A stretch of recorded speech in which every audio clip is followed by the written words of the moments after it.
Hey guys, and welcome to today's episode where we are trying to put a definite nail into is the 4080 Super actually worth for you to buy right now? Well, my short answer for this video is after spending some time with it, that is definitely not. Because of the price tag. I mean, the performance of it is actually quite good. I did gaming on it, I did video edits on it, and it was actually very good. I haven't tried to do a live stream, so more on that a bit later. But definitely, even with workloads thrown at it, it was definitely okay. It is definitely a powerhouse. The 16 gigabytes of VRAM available to it, alongside with its very performant and efficient GPU die, actually make it a very fast and very good performing GPU, as it is to be expected. But the only big downside, in my opinion, right now, is actually its price point. Today's episode is sponsored by you. More on your chance to win a 4080 Super later on in the video. So depending on the workload that you actually have in mind for yourself, I would not really recommend this unless you really need those, all those 16 gigabytes of VRAM and maybe that extra 10 to 15% efficiency, or extra efficiency, I should say, compared to a 4070 Ti. But let's just check some price points right now and see exactly where we land and maybe what is best for you depending on your use case. So let's get things started off with the 4070 Super, because I actually had a chance to test out the 4070 Super and it was actually a very good and okay card. And definitely there is a very big price delta. I mean, depending on the variant, you can actually go, yes, I know, before we get into the VRAM stuff, but definitely take a look at this price here. 686 versus 1239. Yeah, it's not a 4080 Super, I understand that, but it's definitely half the price. Is it half the performance? I'm not really sure, I don't really think so. So basically, yes, you have 12 gigabytes of VRAM here, and of course you have your 16 gigabytes of VRAM. Yes, this goes a bit higher in terms of clock speed and stuff like that, but I would definitely think that the price difference doesn't really reflect the performance difference in this case, because you're not really expecting to get half the performance with the 4070 Super in comparison to the 4080 Super. So unless you have maybe some very task-intensive workloads in mind, like, I don't know, doing streaming in the same time on the same GPU and playing on the same GPU, and maybe even doing some recording of the streaming and basically, I don't know, later on trying to do some video edits, I'm not really sure, but I think that goes slightly up to par to, requiring those 16 gigs of VRAM. Now, 16 gigs of VRAM, it's a lot of VRAM, and I would definitely think that in today's environment with all the AAA gamings and all the AAA settings that you can set yourself, you should be more than a-okay with just 12 gigabytes of VRAM if you're just looking for maybe streaming or light streaming and of course doing some very good gaming. And let's face it, I think that for the most of us, this is what we intend to use the GPUs for anyway. I mean, gaming is a pretty big, hefty chunk of what we are going to do with that GPU.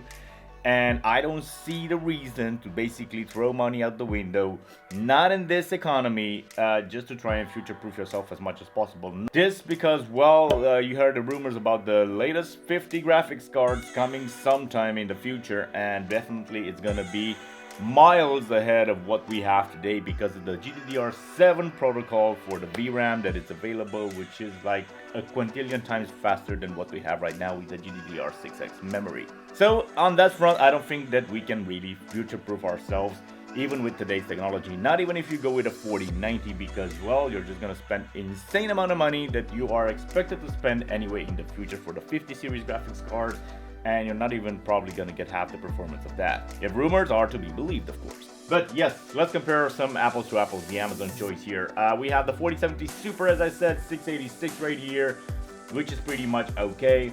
And of course you get the 4070 Ti Super with the 16 gigabytes of VRAM, and of course the 4080 Super with another 16 gigabytes of VRAM.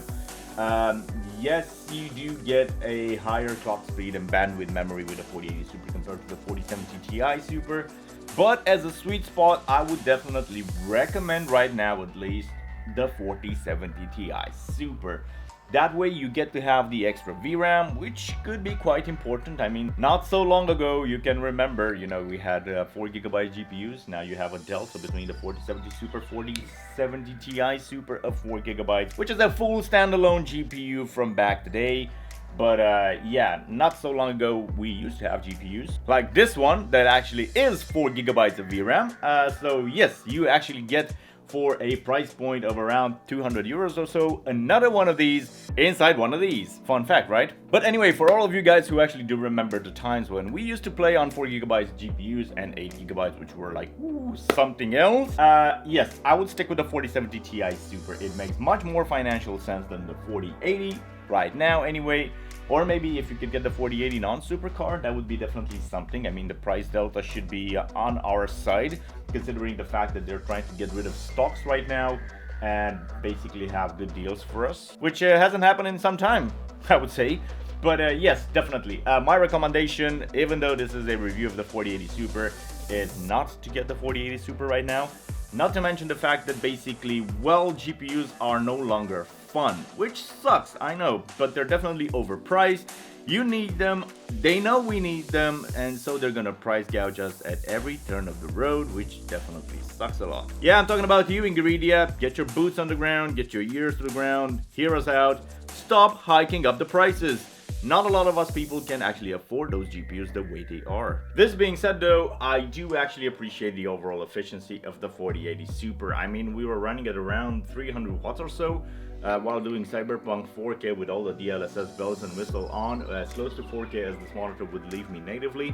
And I was absolutely hyped about that, because not only that, but we were basically getting double the performance in FPS in comparison to my old dinosaur right here, the 3090, which I definitely compared it to. On a most serious note though, there is a huge difference between the super and non-super variants, and I think this is a pretty important one. Not so much probably for the 4070 and 4070 Ti, but definitely for the 4080 and well, for the 4090. Nvidia silently just released an update for their connector. I should say their melting connector troubles, because it was a definite headache for such a long time, and it's such a pity because these cards cost an arm and a leg, and having these sort of connectors melt all over left and right is definitely a problem, not only for Nvidia but for us and consumers, because we are stuck with RMAs and stuff like that, and that's definitely something that you want to avoid.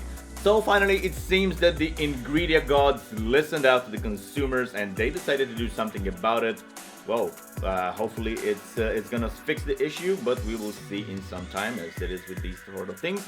But they have actually upgraded their power connector to something that now is called H++, which basically means that they have upgraded the rating, or I should say the power rating for that connector, from 600 watts up to 675 watts, which should make a lot of difference, especially if you take, you know, PSUs into consideration that do actually account for the extra power surge that sometimes GPU needs. And this should be helping you out to be, you know, safer overall and not have any sort of problem with the power connector melting, which is a damn shame that is happening for this price point anyway. So you're definitely getting this free safety upgrade that should have been in place from the get-go, if you ask me.